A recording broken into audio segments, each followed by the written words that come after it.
to Defending Our Children with host Craig Sawman Sawyer, former Navy SEAL and federal agent, and Executive Director Forrest Seeley, both of Veterans for Child Rescue, an NGO actively engaged in the fight against child trafficking. Defending Our Children is the show that empowers the people with the information you need to know. Welcome, everyone, to Defending Our Children. We have with us today Lara Logan. I don't think she needs any introduction whatsoever, but for those of you who have somehow been on another planet for the last couple decades, she is from South Africa. She is a famous journalist, and she has been everywhere exposing truth. She has been an embedded journalist in the war zones, and she has brought about much truth that we celebrate in our family, certainly, and all those that I know celebrate her voice, her passion, and her moral courage to speak truth. She's been widely persecuted for speaking truth where it was not wanted yet, or shine the light where it was not wanted. But she keeps being proven right, and we celebrate her. So everyone, please welcome to the show, Miss Lara Logan. Lara, please let anybody know anything more that you want them to know about you before we kick into gear. But I look forward to having a great show about the children and what's happening in our country. Craig, actually, the most important thing for me that people know about me is that I'm my happiest when I am telling someone else's story, because as a journalist, that's what I was born to do. And that's kind of my purpose, God's purpose. I feel like I'm fulfilling God's purpose for me when I'm doing that. So I prefer to be where you are, interviewing someone and having them tell their story. But part of what I do is, over the years, I've become a voice both in my stories and outside of that for the people who can't speak for themselves. And so that's really why I'm here. Okay. Well, man, you've been through it, and we see so many things happening with the children. One of the things that we've uncovered is a lot of the funding. We've started stepping on their money, and so many people that are destroying our nation politically and through other means seem to be getting a lot of their funding through the porn industry, we're learning, through child trafficking, and they launder a lot of their money through real estate. And there's so many things that are happening. The border is widely exploited and wide open. We know the government is trafficking children. There are contracts to do that. So many people making the money on it. There's the grooming in the schools. And it's just, I call it the war on children, Lara, because it is a full out apparent assault upon the most precious and the innocent. They seem to be the prime target of this whole depraved time that we're in. And I thought, man, let's have Lara on the show because, man, she's got unique access and unique experience and perspective. And I know you love the little ones. And I just thought, man, let's let her have a chance to speak about what she's seen out there. So what do you think in relation to the children and how it ties in? What have you seen out there? What do you think people need to know, Lara? So first thing I would say is you're right. I'm a mama bear, and I will fight to the death. Not just for my children, but for your children, right? And especially for children who can't fight for themselves. You know, the idea that we have unaccompanied minors showing up at the southern border in the hundreds of thousands, and I've seen it with my own eyes, right? Some of them are babies. Some of them are just barely able to walk. And some of them, it doesn't matter if they're 5, 6, 7, 9, 10, 12, 13. I mean, these are children. And to see them coming to this country with no idea where they're going most of the time, many of whom have never met their sponsors, there's a great misconception in this country that has been created by our elected leaders and by the federal government. And that is the idea that this family reunification program is about reuniting families, because there are people all over America who think, well, that's a pretty noble thing. Right? I mean, I'm a mother, I'm a father, an aunt, or whatever, right? Grandparent, or I'm just a decent human being. who wants a family to be separated because, maybe parents came here illegally years ago and they need to, reunite with their children? Well, no one in their right mind would say, I think that's a bad thing. So this was an easy sell for the Obama administration. Suddenly, out of nowhere, in 2014 and 15, we had this unaccompanied minor crisis. And there were all these kids showing up without their parents. And I don't know if anybody else thought this was odd. I mean, I just thought it was the most odd thing about it was that nobody was talking about how strange it was that suddenly out of nowhere, this was a massive problem, such a problem that the Obama administration, had to change the law really and make exceptions for children to come and be reunited with their parents. And that sounded reasonable to many people, I think, regardless of political persuasion.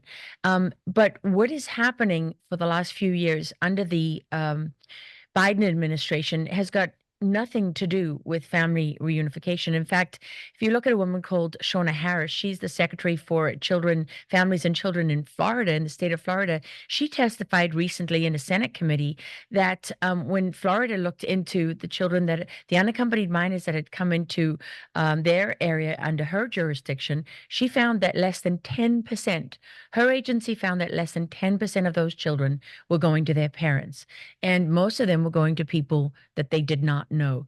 Muckraker is a journalist organization. They've got some very significant film that's coming out, and they've let a little bit out. I've spoken to some of the filmmakers, some of the guys working on this.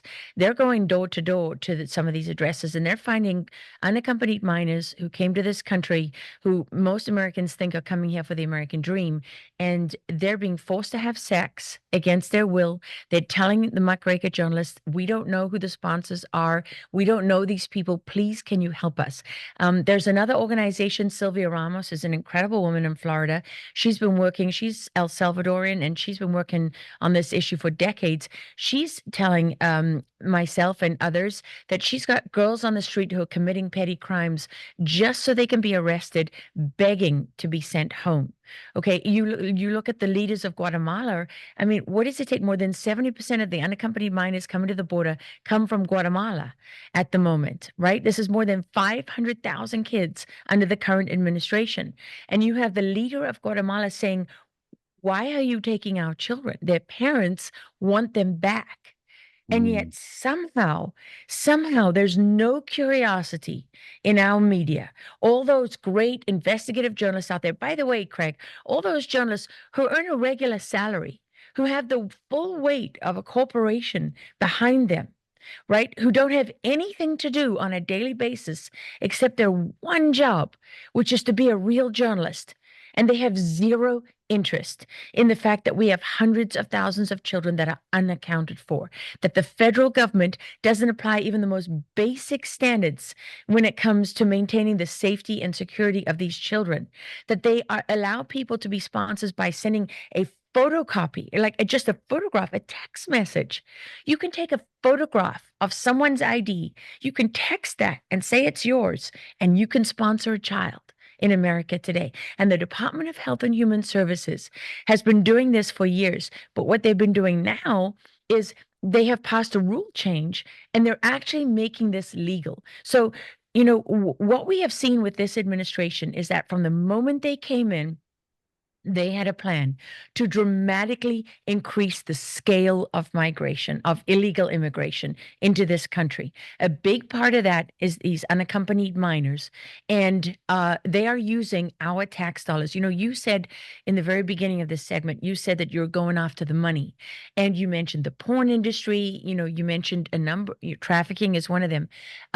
And what you touched on briefly, but I think deserves much more of our attention, is that we are funding this with our tax dollars. Not only is it going, coming direct from the federal government, but this is being channeled into non-governmental organizations. And, there's a sense of betrayal, I think, that every one of us has. Like when you find out, say, that a member of a cartel is trafficking kids. Well, you don't expect much from the member of a cartel. These are criminal organizations and they're ultra violent, and these are the worst of the worst, right? These people are evil. But when you find out, wait, it's Child Protection Services is trafficking kids in this country, and they're an agency set up to protect children. Well, that feels like a kick in the guts, right? Yes, it Because does. you're It's the people. demoralizing. That's right. And you're the people whose only job is to protect children, but you're trafficking them. How can we allow this to happen? And that's the same thing here. Non-governmental organizations, whether they're Catholic charities or Jewish organizations or many other non-governmental organizations, we expect them to adhere to a higher moral standard, and they're betraying the children they're supposed to protect.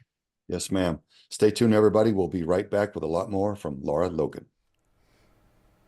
Hey, Tim James here. You know, when I was 37 years old, I had some severe gastrointestinal issues. I was tired, fatigued, wasn't feeling good, skin issues. My health was a mess. Let's just put it that way. Now I'm turning 52 this year, and I have abundant energy. I'm able to trail run and kick the butts of my 22 and 24-year-old sons. Yep, that's right. And do push-ups and all this other fun stuff. How did I do it? Well, one key ingredient, if you want to get healthy, if you want to get your energy back, you want to get your vitality back, is real nutrition.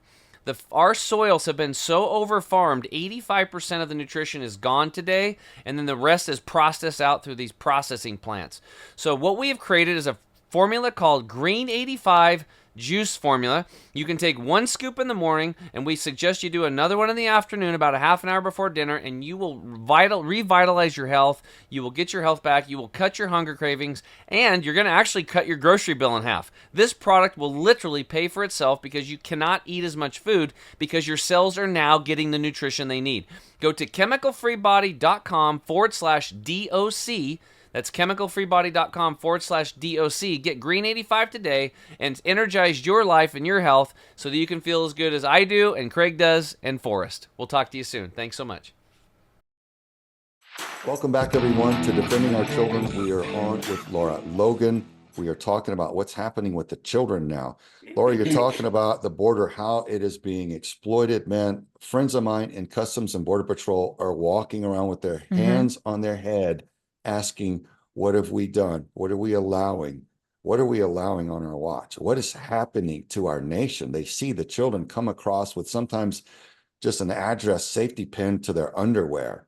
And they used to do rapid DNA tests right there on the border, and for good reason. And that was immediately waived upon the entrance of the Biden administration. So why would they do that? It doesn't make any sense. If you're acting in good faith, if you love the children, if you're acting from a position of love and compassion, you do not allow children to fall into harm's way. So what do you make of the motive? You know quite a bit more than most people behind the scenes of who's doing what. And we try not to talk too much about political parties, but what are you seeing as far as motive, big picture behind why this has been allowed and even orchestrated to be this meat grinder for children to be brought in to our country? And I say real quick, God help us when children need to be rescued from what's happening to them in our beloved USA, which is supposed to be a sanctuary from those things, by the way. So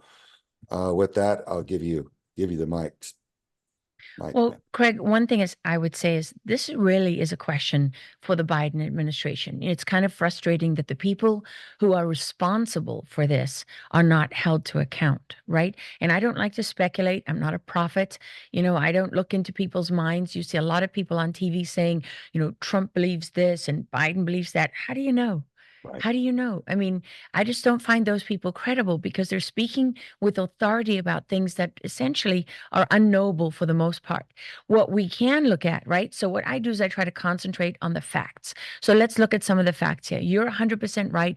Border Patrol agents, Customs and Border Protection. I mean, these people, if you look at the suicide rates, they're higher, I believe, than they have ever been in the history of that agency. And recruitment rates are down, you know, across, whether it's the Department of Defense and beyond, right? All of our agencies are struggling because of the policies of the people in power. And this is not accidental. These are not things that just happen because of, I mean, one of my very, very, very worst things is when I see people explain things away through incompetence and failure. Oh, this is a failure of leadership. Are you kidding me? Are you kidding me? Can you be that blind to the reality? Because let's start with a few of the facts. I mean, the Biden administration brought open border ideologues from the Open Societies Foundation into their administration from the very, very beginning. They also sent out Jake Sullivan and another woman who used to work for Hillary Clinton. Her name escapes me right now, but they sent out two emissaries that went across Latin America, sending out the dog whistle to the cartels and other trafficking and criminal organizations, letting them know that the border was going to be open. They began reopening and rebuilding facilities that had been long closed under the Trump administration. And they let everybody know they were going to be having a more humane policy. So as we've seen the death rates of people crossing the southern border go through the roof, we've seen the rates of children dying go through the roof. We know that unaccompanied minors are disappearing into the hands of traffickers. It is now not even in dispute that multiple whistleblowers from the federal government have come forward to show that there are people on the criminal watch list for transnational criminal organizations, members of Serbian gangs and MS-13 and others who are being allowed to sponsor children, right? Violent criminals are being allowed to sponsor children under this administration. So we know that these things are happening. We know the Biden administration is aware, and yet they haven't stopped it. In fact, what they've done is make it easier for these people to do this. So that to me speaks for itself, right? Because if you choose, not only do you, you've had plenty of opportunity at this point to correct your actions. If you have a problem with this, if it bothers you in any way, if you want to stand up and admit that this is wrong, you've had more than enough time and opportunity to do so. And they've chosen not to do that. So the logical conclusion for me is that you have the outcome that you wanted. You have the policy and you have the outcome that you wanted, because you have never ever said that you have a problem. In fact, what you have done is say repeatedly that there is no crisis at the southern border, right? Because what you're doing is implementing a globalist policy, which is the United Nations 2000, I believe it was 2018, but it's the Global Compact on Migration. That's the policy that everybody needs to look up. It's all over the internet. You can see it. The UN hasn't hidden it.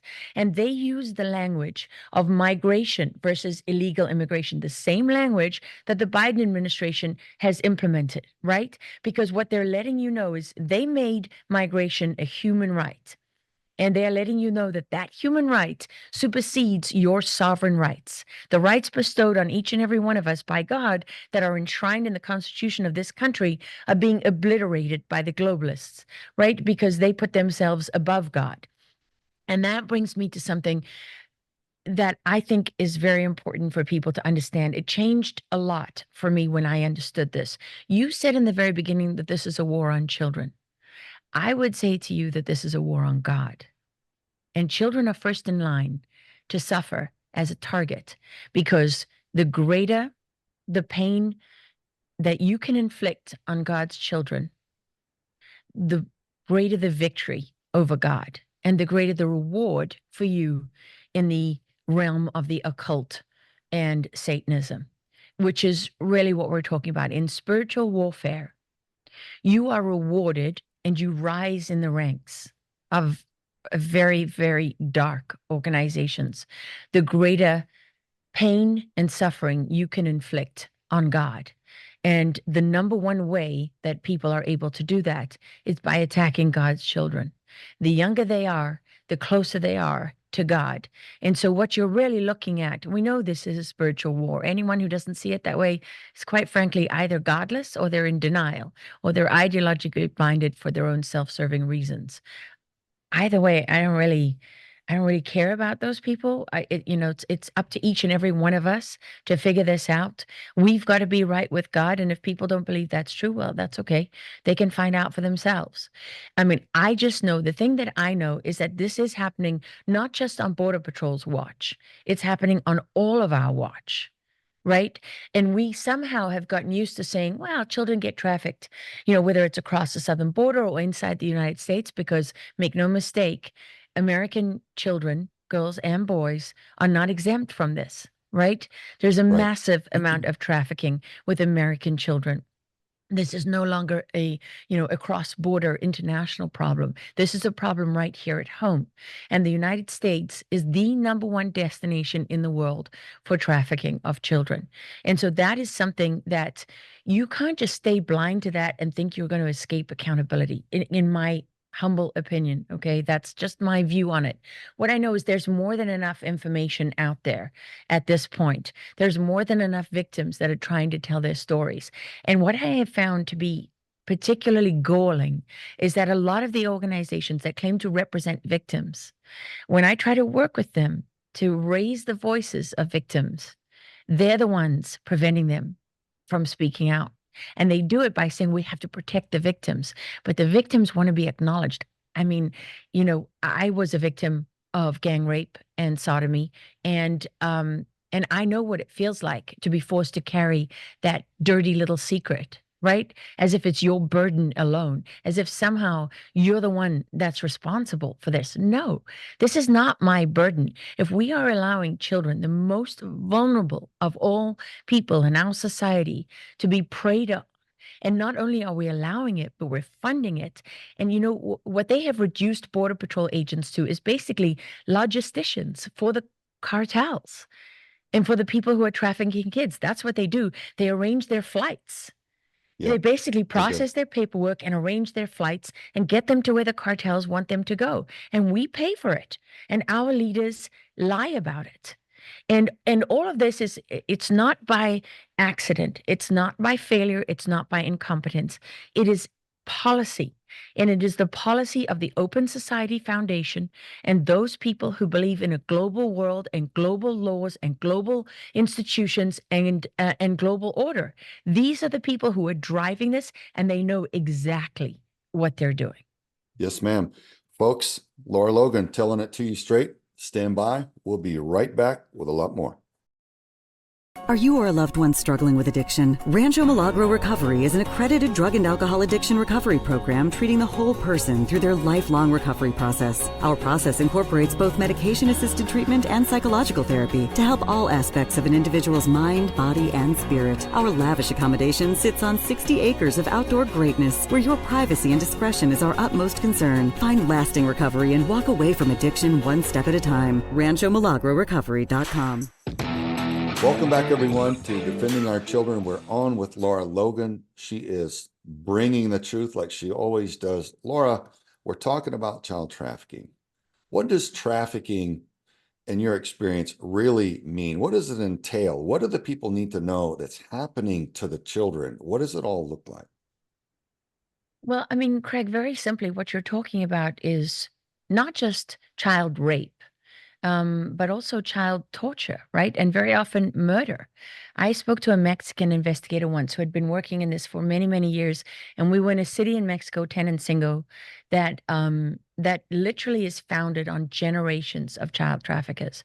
I had spoken to a trafficker who, when he was 12 years old, his father and his grandfather took him on a drive to the Mexican state of Chihuahua, where they bought a number of girls and brought them back to Tenancingo because they have an annual festival there where they parade the new young girls, the virgins, through the town, and people in the town choose who they're going to rape that night.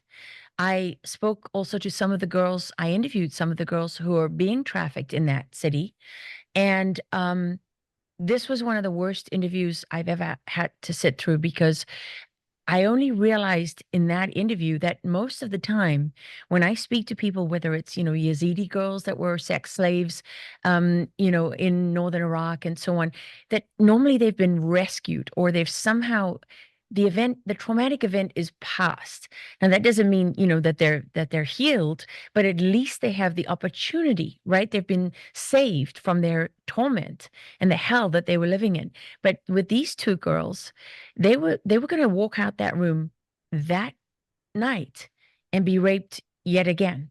And I don't think that people really understand that, some of these girls are sold by their families because they're so poor And what these girls told me, it was both of them, it was their mother was the one that came to them and said, I need you to do this for your family. They think they're going to a job, or they think they're going, to do something that's going to help feed their brothers and sisters, and something that's going to make their parents proud. And then they find that they're kept as prisoners. They are raped 7 days a week. They are never, ever, ever able, even if they're sick, they don't get vacations, they don't get weekends, they don't get afternoons off. You take their identity, you take their family, you take their freedom, you take their dreams, you take all of their hope, because there's no way out. They can never come back from it. Many of them are turned into addicts. Many of them are violently abused. Some of the poorer girls and boys are sent into the porn world, into the very dark world on the dark web, into areas of sadistic pornography. There's horrific things like where sometimes they cut the veins in a certain way so that for pedophiles who like a blood show, is what it's called. They cut the veins so that there'll be a massive blood show when they're raped to death. And they do this not just with teenagers and young children, but with babies, not just toddlers and infants, but actual newborn babies. And there are many other ways in the genre of sadistic pornography. There's many other ways that they make these children suffer. The average age, I learned from investigators, that the amount of time that a child survives once they're trafficked is around 2 years, and that's merciful in some ways. The Mexican investigator I spoke to said in most of the child pornography, I asked him the average age of a child, and he said around 5 years old. I asked him if they're very violent, and he said he thought about it, and he said mostly with the boys. They do often kill the boys on camera. And, this is just one part of the trafficking network. Another part of it is, one of the cases that I've been looking at very closely is a young girl who was trafficked in the United States foster care system. Her foster father was a police detective. She had 17 children by him. She gave birth to twins at 9 years old. This is well documented. CPS documented the birth of her children. And many of these children, especially when they're born into things like, foster families, are never registered. They don't officially exist. This is an area that intelligence agencies call human farming. This is something that happens all the time. You have, for example, poor girls that will come in from the rural areas, or, unsophisticated communities that go to give birth in the hospitals, and they'll be told their child has died, and their child did not die in childbirth. Their children are taken from them. This happens in South Africa, where I was born and raised, and it doesn't just happen there. It happens all over the world. There's also, the very serious reality of what life is like right here in the United States. I have very close friends of mine, people, a great organization that I know that you know very well too, Craig. I don't know if I can say their name publicly, but I'll tell you about one of the cases of a young girl that they rescued. She was sold in a slave market in Fort Worth, Texas, naked, in a cage with a serial number tattooed to her. And she was not alone. This was a slave market with many other girls. And this is happening. You think that's just happening in Fort Worth? No, there are satanic churches that are underneath real church, Christian churches all across this country. This girl, at one point after she escaped, she was then trafficked by the youth pastor in her church, who was running a satanic cell underneath that church and doing it with a local police officer who was working with her. At one point, this girl was sold to a cartel hitman, or sicario. And once he figured out that she would be useful to him in helping to kill people, he had her kill 64 different people. And one of the things he did was he put razor blades inside her fake nails. And if she did not kill these men quickly enough, he would come into the room and he would torture them to death. And the whole time that he was torturing them, she would be chained up naked. He would make her watch, and he would tell her all the time, see how he's suffering? This is your fault. You did this because you didn't do what you were supposed to do. You didn't kill him quickly. So this is on you. And I don't know how much your viewers can take, but the first man he did this to, he beheaded him. He put the head between her legs, and he gave her instructions that she had to peel the skin from his skull or she wouldn't be unchained or fed or anything until she'd done that. And it took her, she said, 3 days. Now, this is a well-documented story. This girl, she saw multiple specialists, medical specialists. Her medical history was documented. They found evidence of the beatings and, the scars and all the things that she said happened to her. She had the physical scars to prove it. This was investigated by people who have been working in counter trafficking for decades. And also one of them is an attorney. And these are very serious people who are very committed to what they do. They think the world of you and the work that you do. And I have known the man who runs that organization. I have known him for decades. So this is not something, I'm not coming out here giving you second, third, fourth hand information. I'm giving you information that comes firsthand from the front line of what this really looks like. And I think it's shameful.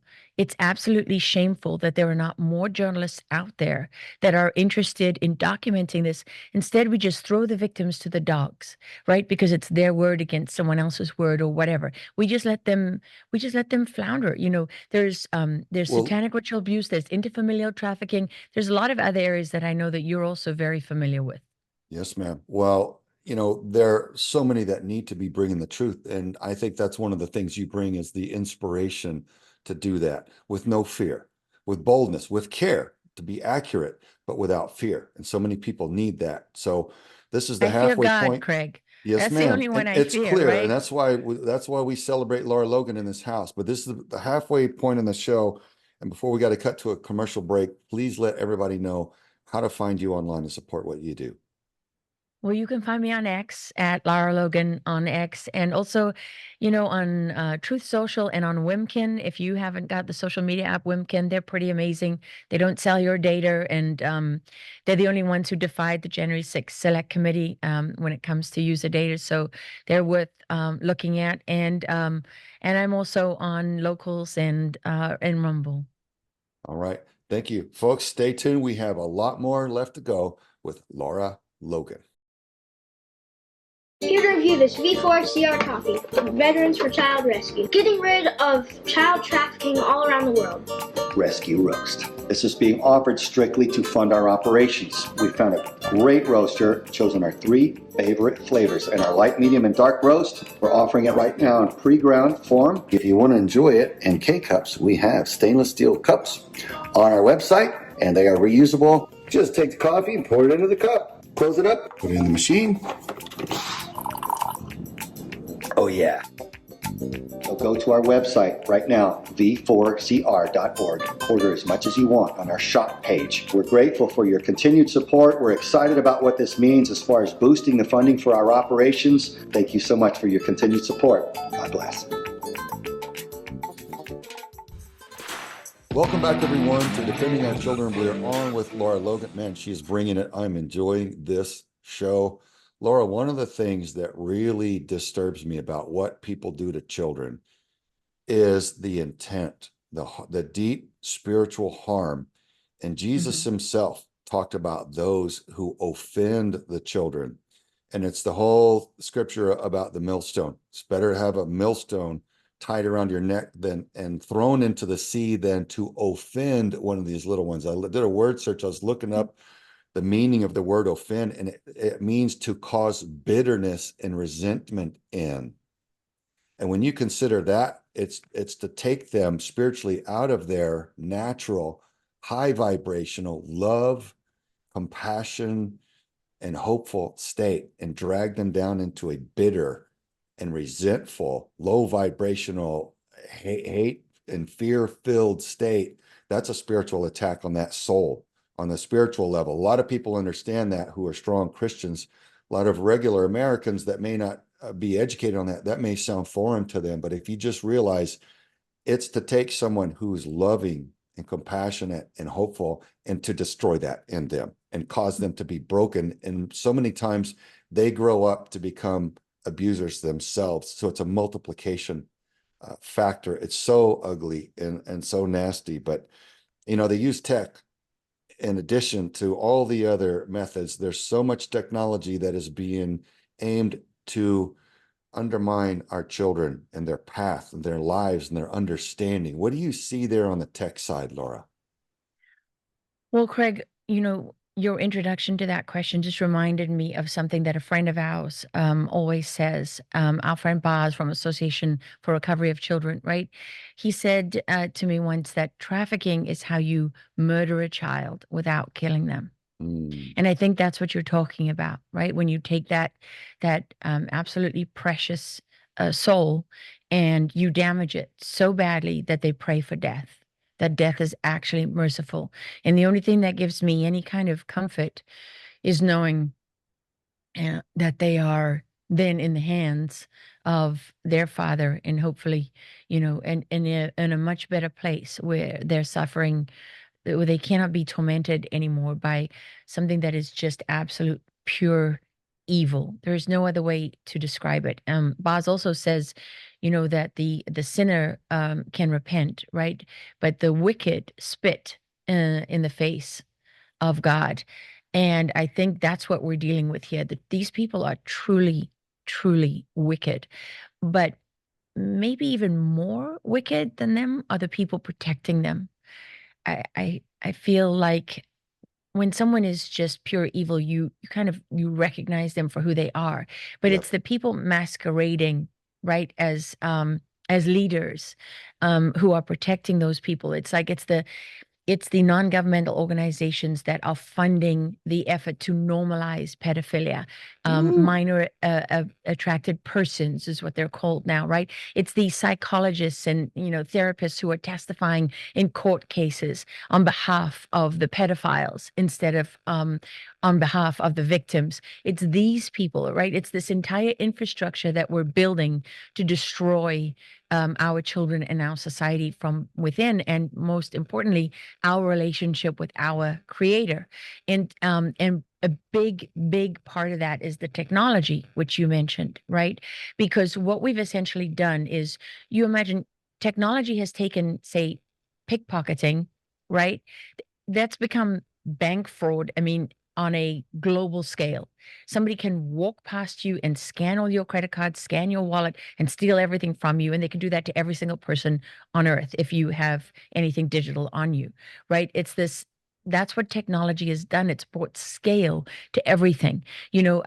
Say, Hitler could speak to people in Germany, right? But today with technology, if you combine, Instagram with Google and Facebook and so on, he can speak to, billions of people all across the planet at exactly the same time. Well, that's what technology has done to trafficking. It has united this community of Satanists and pedophiles and, criminal organizations. It has given them anonymity. It has given them cover. For some inexplicable reason, we've given them the dark web. I mean, I don't understand it. You've given them a marketplace where they can trade in humans and trade in children and trade in human life and human suffering. People are making money out of this on a scale that is unprecedented in human history. And that word gets thrown around on television a lot, right? And most of the time it's not warranted. But here, this truly is unprecedented. And what happens when you find your community? You become emboldened. Right. And when nobody's really doing anything about it, you become even bolder. So you will find, there will be people across the world, pedophiles across the world, that will participate in the rape, torture, and murder of babies and children together. And say, and cheer each other on and just say what they want, the sickest, darkest things that you can think of, and things that probably, a normal person can't even think of those things. And this doesn't just exist on the dark web. If you think about it, right? This is maybe one of the most important parts for me. If you think about it, when you report child pornography, so you call the child exploitation hotline and you report that. So when they take that information in, They take that, whether it's an email or is it in text, is it in a phone call, is it when you provide the images of child pornography, whether it's a video or photographs, somebody has to store that on their servers, right? Yep. And that It's true. somebody in 152 countries is Ericsson. So Ericsson now has archives of child pornography. You think that they can't scan that to see who's responsible, to have facial recognition to see if there are members of governments, members of the military, people of power and influence in corporations and across industry? These people have they hold the databases of child pornography for the child exploitation hotline in 152 countries. What do they not know about people who are involved in this? And by the way, I know Kamala Harris made that ridiculous statement about the cloud. Okay, there's no cloud. These things, everything that is data is stored. It Yep. travels along a physical infrastructure. So whether that's towers or undersea cables or servers or whatever, and then you have hardware and you have software. And these things are owned by a small number of companies. They know exactly what's moving and when it's moving. And they're not held to account. They're not made to stop it. Why not? Well, Ericsson moves classified information for most of the US government, if not all of it. Is that why? Do they know too much about national security? Do they know too many of our secrets, that they're more powerful maybe than the United States government, that we don't want to hold them to account? I mean, this is a company that has admitted in court to Gold Star families that they provided geolocation data on US soldiers in Iraq to their Islamic terrorist enemies so they could be killed, and they were killed. They paid out hundreds of millions of dollars after admitting fault, and yet they still hold the government contracts for moving classified information. Why? Yeah. It's because of what they know. So the technology out there exists, right? All of this happens in a technological space, and yet technology companies have almost complete immunity and protection. We never hold them accountable. We don't even look to them. You know, there are now apps that have been created where traffickers can come, they can walk past your child in a public space and take a 3D image of your child. They just walk around you and they scan you as they go by. You don't even notice. Well, that creates a 3D avatar, which they can then upload onto the internet. Did you know that you don't own your own image? Do you know in cyberspace, there's no Bill of Rights, right? In the digital world, we have no rights because we have allowed this situation to happen, because technology companies have lied to us about how they've obliterated the Fourth Amendment. And as you know, Tucker Carlson said this best. He said, without the Fourth Amendment, right, without the right to privacy, there is no First Amendment. There's no freedom. Privacy is a prerequisite for freedom, but they have obliterated our privacy, and we've allowed them to get away with it and to profit from it. So what do? They put, traffickers can put your image online, they NFT it, get a non-fungible token, so they have now basically patented your child's image, and then they put it on the dark web, and then people pay, using 3D Oculus style headset, they pay to rape your child over and over and over. And you know what the traffickers request? They don't want a fake kid. They want an avatar of a real kid. Yeah, this has to come to a stop. Folks, we have to cut to a quick commercial break. Stay tuned. We will be right back. Hey, Tim James here, founder of ChemicalFreeBody.com, also the health coach for Craig Sawyer and Forrest Seeley. And I want to help working class people get their energy back and quit having all these health issues. Here's the problems. The average person is carrying around 6 to 12 pounds of impacted fecal material in your colon. This is not good. Number 2, we have terrible nutrition because the nutrition has been farmed out of our soils and processed out. Plus, processed foods are killing 4,300 people a day. We need good nutrition. Number 3, our gut microbiome's all jacked up from all these toxins and pesticides and stress. We have to balance that. We also have tremendous amounts of inflammation in the body, and we have an overload of toxins from heavy metals, radiation, and pollution. Craig and I and Forrest got together. We created what we call our Defending Our Health bundle. This is a bundle of our products over here at ChemicalFreeBody.com that will revolutionize your health. We've put them together. Green 85 is going to come in and supply you with all the nutrition you need. Our Gut Detox will take care of all that impacted garbage inside of you and keep it out. Toxin Detox will get the heavy metals, the radiation, and the pollution out. The nano silver, the triple action, will start balancing the gut microbiome, and the turmeric 100 will start reducing inflammation in the body. You put it all together, and working class people can now get their energy back and their health back and start to heal themselves. We need you to be healthy so that you can fight for freedom and fight for these kids. Go to chemicalfreebody.com/DOC and check out the Defending Our Health bundle and all of the other wonderful products that we offer, and we look forward to helping you have the best life ever. Welcome back, everyone, to Defending Our Children. We're on with Lara Logan. Lara, you're talking about people who are controlling large databases. Some people call it the cloud, but it's a computer database that stores all the information online. And we see that absolute power corrupts absolutely. That's a rational, experienced adult sees that absolute power corrupts absolutely. And I agree with people that say, I don't want these corporations like BlackRock to own everything, acting nefariously. But I also say, well, then what about the government, who we're giving unlimited power to as well? And they're acting in a lot of cases even worse. So I think we have to realize we have a constitutional republic. We, the people, need to stand up and assert ourselves, and then we can bring about change. Lara, what say you? Well, I mean, it is a very interesting point. If you look at these companies, if you look at, say, for example, the Epstein case, Epstein, I mean, basically, it comes to light. Everybody knows that Epstein was trafficking in children on behalf of at least one government, if not multiple governments. And yet we still today don't have any idea who the real victims were. A few have come forward, but we know very, very little. Ghislaine Maxwell, they seized all of her devices. Okay, her phones, her computers, all of those records, they existed somewhere, and yet we still know nothing. And what happens is, people come and testify before Congress, and nothing is ever done because they have information dominance. The same people who are trafficking in kids, they dominate the information space. And so they can make sure that there's no real accountability.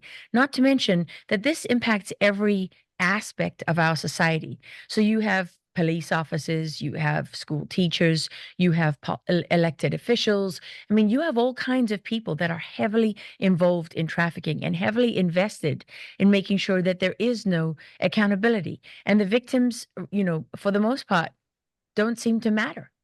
They just don't seem to matter. And so people are frustrated with that.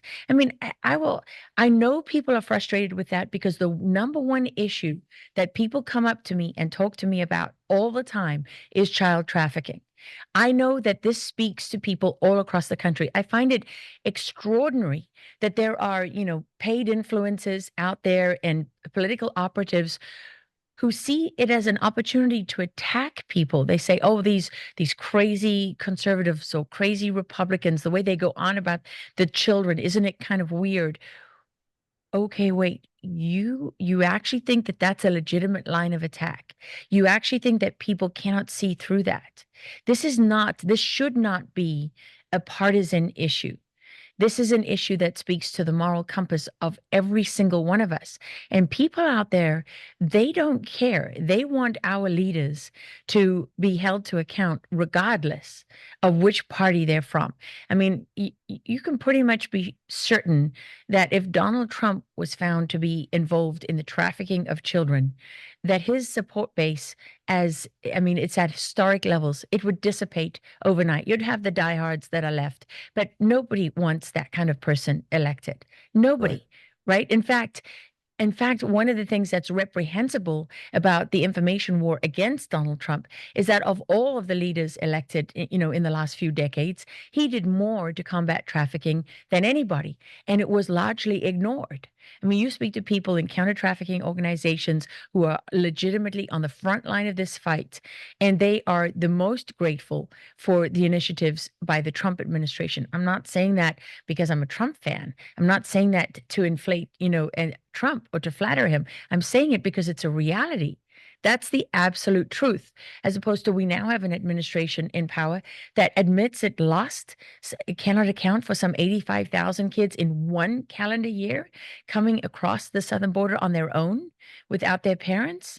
And suddenly the same people that were going absolutely nuts about kids in cages under Trump. And every child, or when there was a child that was lying in the river floating dead with her father, this was, sort of this great sort of stain on the Trump administration. And this had people out in the streets spitting on people. And if you worked for, Homeland Security at that time, you were attacked, and Border Patrol, you were attacked. Those same people don't care that the number of dead children that have died crossing the southern border under this administration, they don't care one bit about them, which tells you they don't really care about these children. There's just no accountability because everything is cast through a political lens. And I get it. This is an election year. Everything's political in an election year. But there are some things that transcend politics. And that's what I've always tried to find. And I've gravitated towards this issue because once I started to know the truth, I couldn't live with myself. I couldn't live with myself if I stayed silent. I don't care what these people say. They'll attack me for everything I've said today. They'll attack you. They'll keep attacking anybody involved in this space. It doesn't really matter. It doesn't matter. You know why? Because I spoke at a treatment center for kids in Kansas once, and they would have these kids write in a bubble on the wall. Let the kids write something. And one of these boys, I'll never forget this. He wrote in his bubble, "Am I the only one?" And I that's a cry. That's a cry for help. And these children need to know you're not the only ones and you're not alone. And they need to know that somebody's coming for them. And if we don't do something, they don't have that, right? They don't have that. They're just abandoned and nobody comes for them. And that's a terrible, to be raped day in and day out, to be tortured. I mean, 3-year-old kids chained inside a closet. Craig, you've seen it. You've rescued kids, You know the reality. These kids sit there day after day after day wondering is somebody going to come for me? Will someone make this stop? And it's got to go beyond that. It's got to go into the corridors of power that are driving and sustaining this. And the technology companies are a huge part of this. If we don't speak up and do something about it now, I don't know. This is just a window that we have. And I don't know how long this window is still going to exist. I really don't. It's not going to be open forever. We are rapidly losing control of the digital space and allowing it to control us. And that's insanity to me. It is insanity. We're losing everything sacred and precious to us because we have not been involved the way that our founding fathers set us up to be involved. And because we turned our back on God. That's why. And that is why we don't have the moral courage to get involved. So the good news is we have the chance to turn around if only we just will stand up, fight back, because the little ones are worthy. We can provide them a safer future by standing up and speaking truth and fighting back. The world of these people is a godless one. Yeah. It's pure evil. It is. Well, Laura, we understand you have to go, and we appreciate your time and your willingness to speak truth on this show. God bless you and all that you do. We will continue to pray over you and support all that you do. And everyone else, look up Laura online, find her, support her, back her, amplify her voice, because she is a champion for truth. And the same to you, Craig. I know how much work you've done and how hard you guys, you and Forrest, and all the work that you're doing. It means a lot to a lot of people. They talk about you all the time. I hear your name. So thank you. Thank you. God bless. We certainly are grateful for you coming on the show, and we're grateful for the opportunity to do this. A lot of people ask me why I do it, and I looked up one day. I used to say, they're going to fix that. They're going to fix that. And finally, I realized that who is they? Well, they is the people that are on the show today, because they is us, all of us together. Yeah. Somebody should do something, and well, you're somebody. I'm nobody. We're all somebody when we work together, when we unite. That's the truth, and that's the truth, and that's why I think the divide and conquer strategy is being used so extensively to scatter, to use the fear state to weaken people and destroy their hope, so that we do not fight back. So, but think about it this way, Craig: if you have to work that hard to divide people and keep us divided, well, that means we're united naturally. Well, I think we're in a season of exposure. For those of us, season of reveal. Yes, ma'am. So those of us that shine the light into the dark places, this is a good season right now. It's strange but it's healthy and it's needed. So I celebrate it. We celebrate you. So God bless you, and we will talk to you soon. Thank you. Thanks for having me. Thank All right. you. Welcome back, everyone, to Defending Our Children. Forrest and I here are just remarking about how powerful Lara Logan's voice is, just because it comes from such a place of sincerity. She's a compassionate human being, as we all should be. And she's been around the world and seen some of the worst atrocities going on. And she's had atrocities committed upon her, and she just will not yield to the abusers. And I celebrate that. I find her an inspiration. I hope many get behind her and amplify her voice. Those who want the truth kept quiet, because it exposes their criminal enterprises and slows their abuse and their wealth and their power. They want to silence her. And I think, we can counter that by amplifying her voice, sharing and repeating what she says. She's very careful. She's very accurate and honest. So, man, it's just a privilege to know her, to call her friend, and have her on the show. So she had to punch for another production. She runs a very tight schedule. So we celebrate her time on the show here. So Forrest, how was that for you, brother? Well, I tell you what, whenever I listen to Lara speak, she is the true essence of journalism. She's curious. Yeah. She asks questions, and not a question for the sake of asking a question. When she's going after a story, she's asking the questions that are logical. She's using logical thinking. And so also she brings references that she's personally witnessed. She did talk about firsthand account.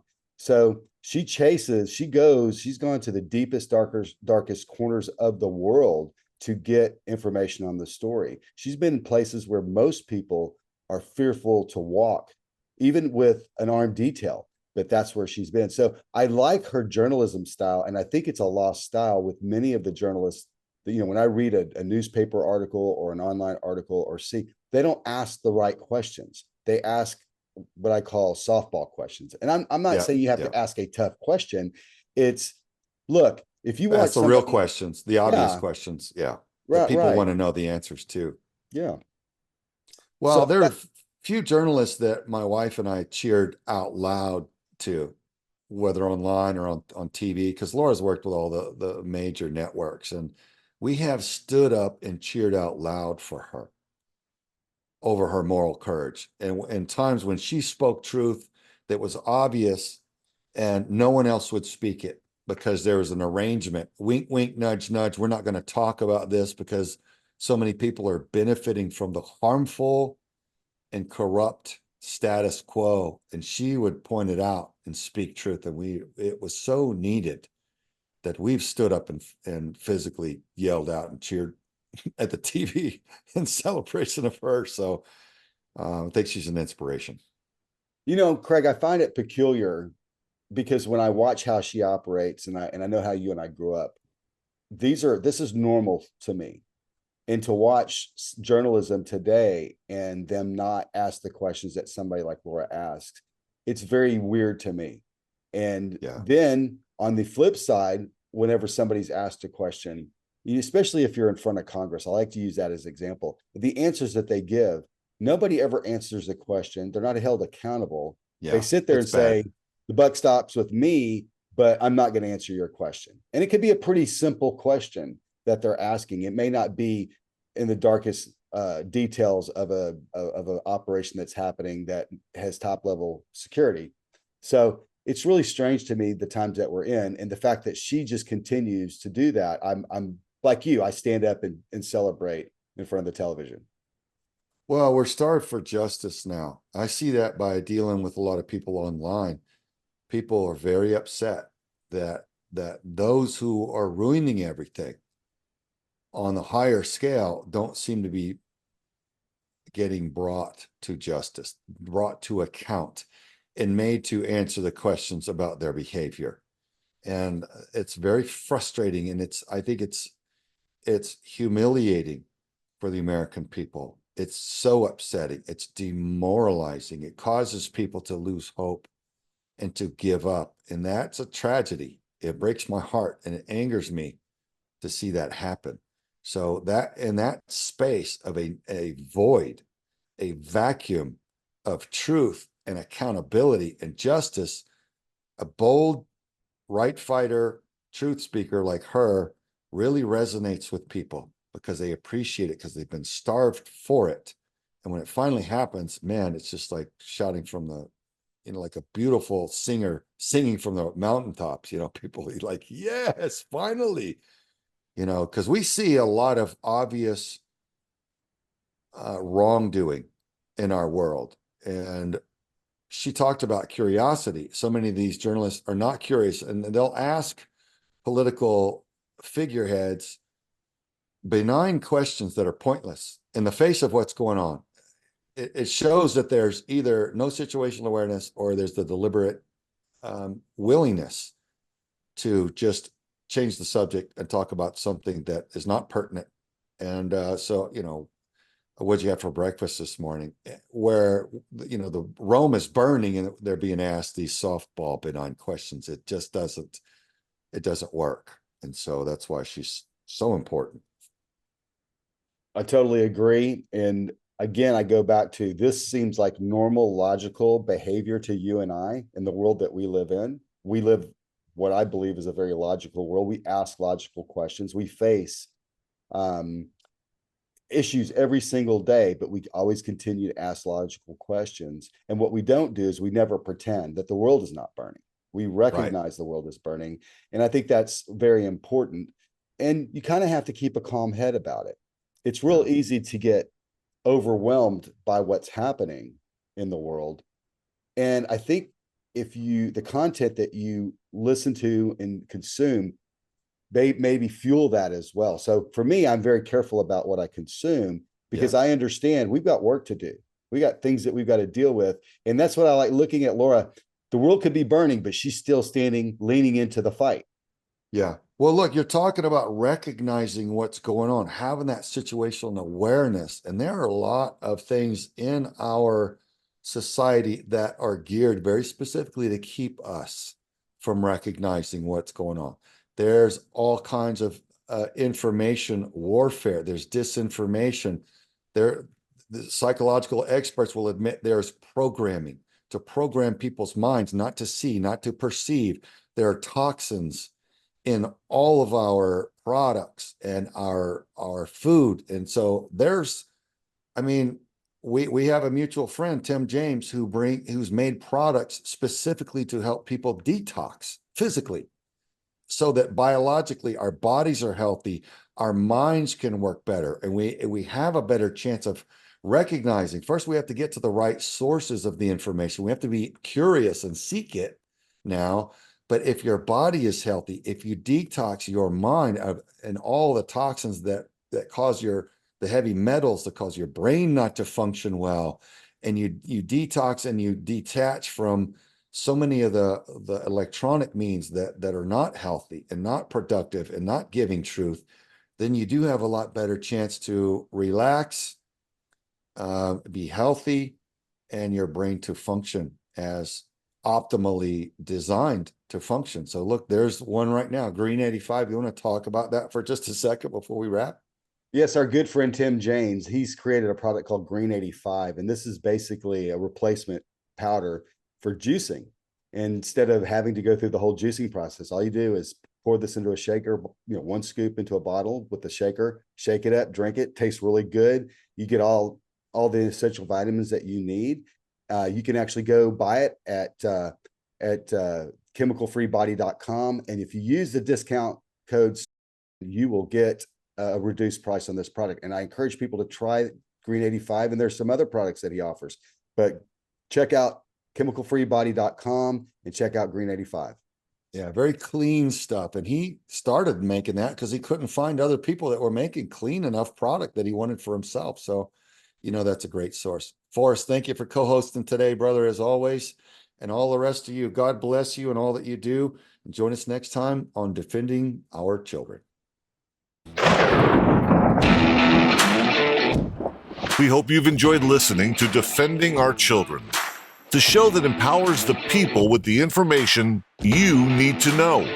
Learn more on how to get involved and make a difference at vetsforchildrescue.org, because the children are worthy.